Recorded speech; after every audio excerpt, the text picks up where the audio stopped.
राधे राधे दोस्तों, जुप्ते ज्ञान चैनल में आप सभी का बहुत बहुत स्वागत है। दोस्तों, कभी ना कभी हम सबके मन में यह सवाल जरूर आया होगा, मैं कौन हूँ, मेरा असली घर कहाँ है, मैं यहाँ क्यों आया हूँ। जीवन की इस यात्रा में हम घर बदलते हैं, शहर बदलते हैं, रिश्ते बदलते हैं, लेकिन फिर भी दिल के अंदर एक बेचैनी हमेशा रहती है। कहीं ना कहीं मेरा असली घर कोई और है। यही सवाल अर्जुन ने भी भगवान श्री कृष्ण से पूछा, तो भगवान श्री कृष्ण ने मुस्कुराते हुए जीवन की सबसे बड़ी सच्चाई समझाई।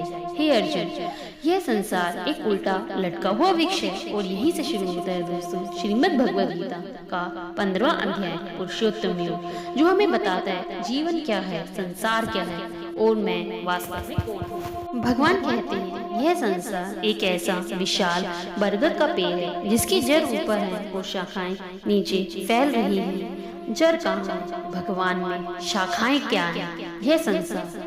पत्ते क्या हैं? वेद, शास्त्र और ज्ञान।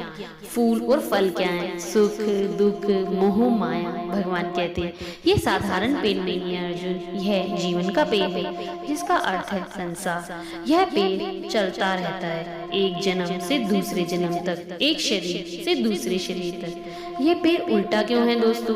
क्योंकि इसकी जड़ इस धरा पर नहीं है, आकाश में है। अर्थात संसार की असली शुरुआत ऊपर से होती है, भगवान से, ना कि नीचे से। इसीलिए भगवान श्री कृष्ण स्वयं कहते हैं अगर जड़ भगवान में है तो असली घर भी भगवान का ही है। यानी हम सब इस धरा पर नहीं, भगवान के धाम से आए हैं। इस वृक्ष की पहचान क्या आप इससे जुड़े हुए हैं? जब हम मोह में फंसते हैं तो हम उसकी शाखा पकड़ लेते हैं। जब हम परिवार, संपत्ति, अहंकार में फंसते हैं तो हम उसकी टहनी पकड़ लेते हैं। और जब हम क्रोध, ईर्ष्या, तुलना में उलझते हैं तो हम उसका कांटा पकड़ लेते हैं और धीरे धीरे वही शाखाएं हमें बांध लेती हैं, मोह में, अंधकार में, जन्म मृत्यु के चक्र में। वृक्ष से कैसे मुक्त हो दोस्तों? भगवान कहते हैं जो व्यक्ति इस संसार रूपी वृक्ष को वैराग्य की तलवार से काट देता है वही सच में मुक्त होता है।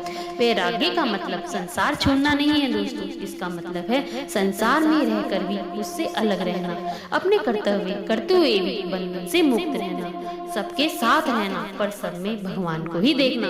हम वास्तव में कौन है? तो श्री कृष्ण भगवान जी बताते हैं हे अर्जुन, यह जीव आत्मा मेरा ही अंश है, यह शाश्वत है, कभी ना खत्म होने वाला है। यानी मैं शरीर नहीं, मैं आत्मा हूँ। शरीर मिटेगा पर आत्मा नहीं, शरीर बीमार होगा पर आत्मा शांत रहेगी, शरीर बंध जाएगा पर आत्मा आजाद है। यही पुरुषोत्तम योग की सबसे सुंदर शिखाओं में से एक है। आत्मा का असली घर कहाँ है? तो भगवान श्री कृष्ण जी बताते हैं जहाँ जाकर जीव कभी वापस नहीं आता वही मेरा परम धाम है, जहाँ ना मृत्यु है, ना दुख है, ना मोह है, ना बंधन है, सिर्फ शांति, प्रेम, आनंद और भगवान की उपस्थिति है। यही है परम धाम, हमारा असली घर। पुरुषोत्तम कौन है? इस अध्याय में भगवान बताते हैं जो ना जन्म लेता है, ना मरता है, जो समय मृत्यु माया से परे है, जो सभी आत्माओं का मालिक है, जो इस वृक्ष का मूल जड़ है, वही है पुरुषोत्तम अर्थात परम पुरुष भगवान श्री कृष्ण। इस अध्याय से हमें क्या सीख मिलती है? यह संसार वास्तविक नहीं है, असली जड़ तो भगवान के पास है। हम इस पेड़ की शाखाएं नहीं, हम उस जड़ भगवान के ही अंश हैं। जीवन का उद्देश्य सब पाना नहीं, अपना खोया हुआ परम धाम पाना है। मोक्ष कोई जगह नहीं है दोस्तों, भगवान से मिलन की ही स्थिति है। शरीर नहीं, आत्मा बनकर जीना ही पुरुषोत्तम योग है। अगर जीवन को बदलना है तो सोच को तो बदलना होगा ही।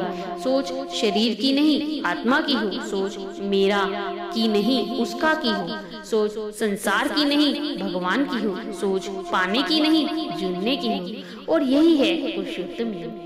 तो प्यारे साथियों, अध्याय 15 हमें यह सिखाता है हम इस संसार में नहीं अटके हैं, हम बस यहाँ एक यात्री हैं। हमारा जड़ भगवान में है, हम उसी के अंश हैं, उसी के धाम के निवासी हैं। और जीवन का असली उद्देश्य है शिखाओं से निकलकर जड़ तक पहुँचना, परम पुरुषोत्तम तक पहुँचना। और अगर आपको भी कभी ऐसा लगा हो मेरा दिल किसी और का धाम है तो कमेंट में लिखना राधे राधे पुरुषोत्तम।